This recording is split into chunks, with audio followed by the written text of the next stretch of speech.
Hello everyone.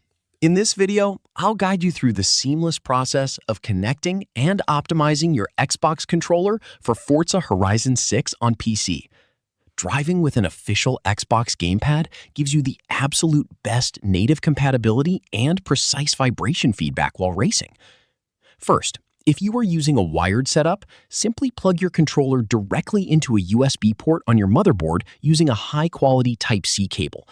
For wireless Bluetooth connections, open your Windows settings, go to Devices, click Add Bluetooth, and hold down the small pairing button on top of your gamepad until the Xbox logo flashes rapidly to connect.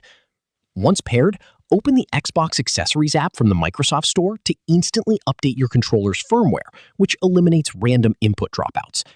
Now, launch Forza Horizon 6, and the game will immediately auto-detect your controller without any manual mapping required.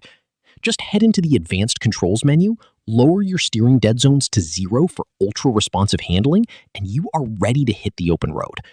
Subscribe to the channel for more videos.